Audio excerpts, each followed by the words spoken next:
everybody, what is going on? My name is Raven, and welcome back. Today, we're having a little bit of a history lesson. And by history lesson, I mean, this is something that happened in Florida in 1923. So, for those of you that are wondering what I'm talking about the Rosewood Massacre. Have you guys ever heard of this before? Now, my public schooling when I grew up, I don't recall them ever mentioning this. Which, to be fair, it's not pretty. It's very gruesome. However, at the same time, it is history.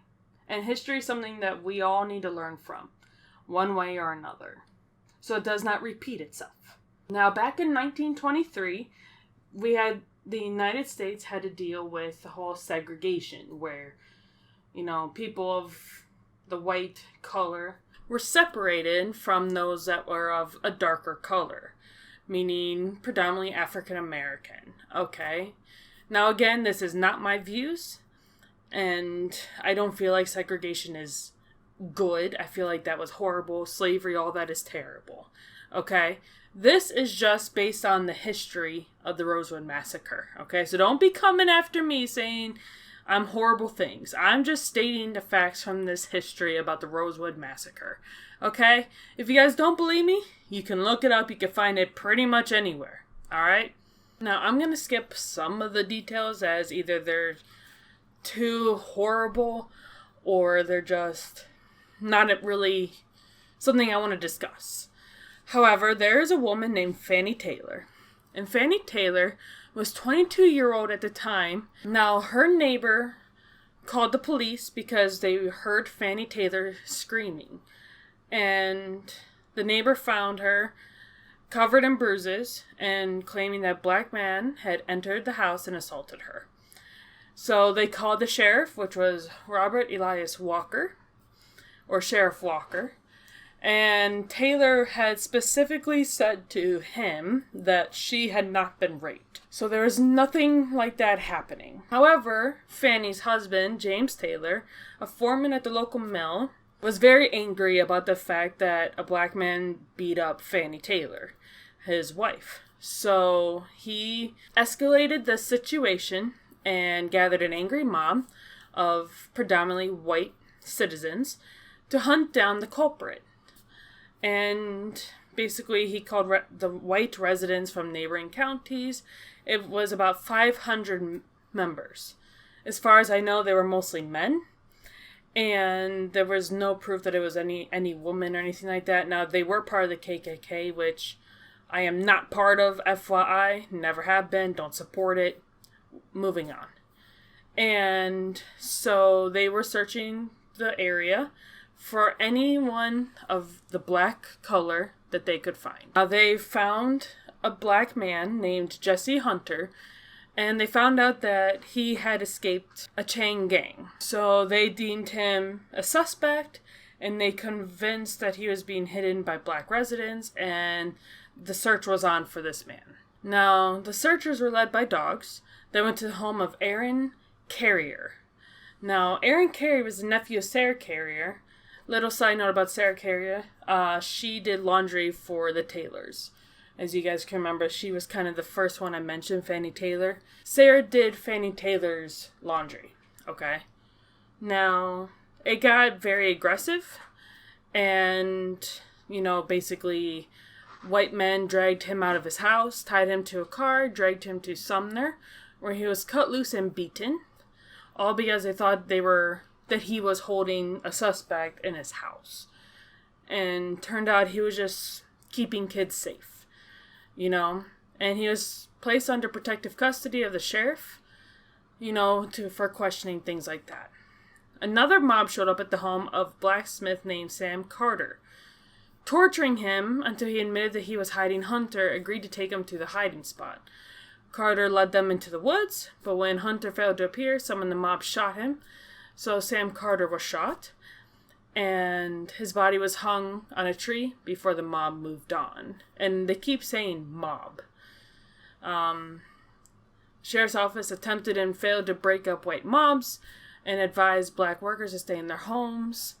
or places of employment for safety. So these people, these innocent people, could not leave their homes, could not leave their jobs.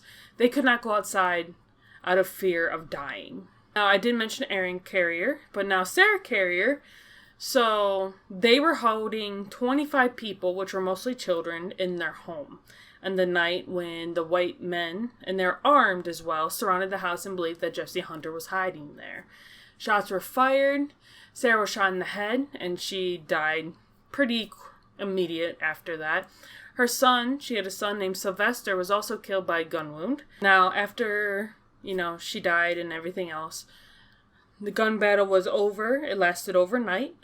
And when it ended, the door was broken down by the attackers, by the mob.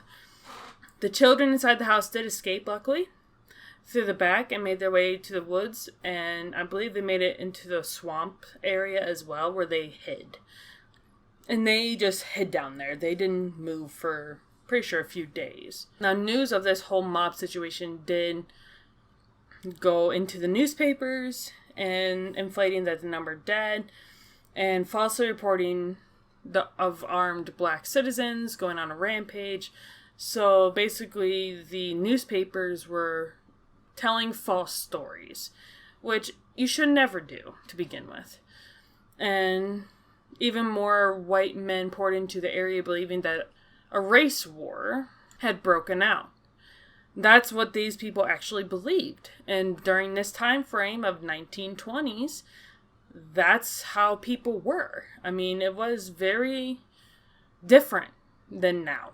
So, some of the first targets in Rosewood were churches, and they were burned down. Houses were then attacked, setting fire to them, shooting people as they escaped from the burning buildings. It got to be pretty gruesome. Lexi Gordon was one of those murdered. She was shot in her face as she hid under her burning house. Gordon had sent her children fleeing when the mob attackers, approached, and suffering from typhoid fever, she stayed behind. So she was ill when all this was going down. Many of the Rosewood citizens fled to the nearby swamps for safety, which is what I mentioned not too long ago. They would hide there for days. Some attempted to leave the swamps, but turned back by men working for the sheriff. So that did not go well. Now, James Carrier did manage to get out of the swamp and take refuge with the help of a local turpentine factory manager. The mob found him anyhow, forced him to dig a grave for himself before murdering him. So he also died. So Sarah, Sylvester, and James Carrier were all murdered. So John and William Bryce were two wealthy brothers who owned a train.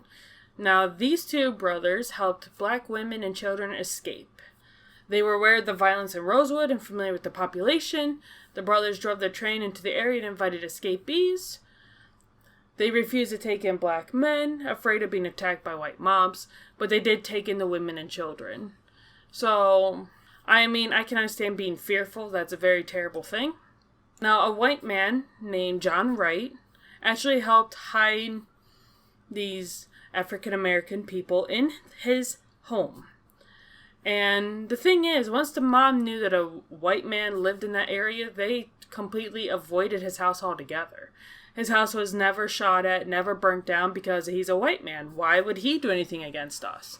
So John Wright was able to hide a lot of people as well, which saved a lot of people's lives. Sheriff Walker actually helped terrified residents make their way to John Wright and his house, who then arranged escape with the help of the Bryce brothers. So they all kind of worked in tandem together. This whole situation with the mobs and attacking all these innocent people lasted for days. About 6 days, if I had to say, that was about as long as it lasted for. So once the mob dispersed, or began to, many returned to finish off the town, burning what little remained of it to the ground, except for John Wright's house, because again, he was a white man and the mob people were white as well. A special grand jury and a special prosecutor were appointed to by the governor to investigate the evidence for the prosecution. The surviving citizens of Rosewood did not return, fearful that the horrific bloodshed would recur. I would also think they would be traumatized. They wouldn't want to go back to see all the horrible things that were caused in their town.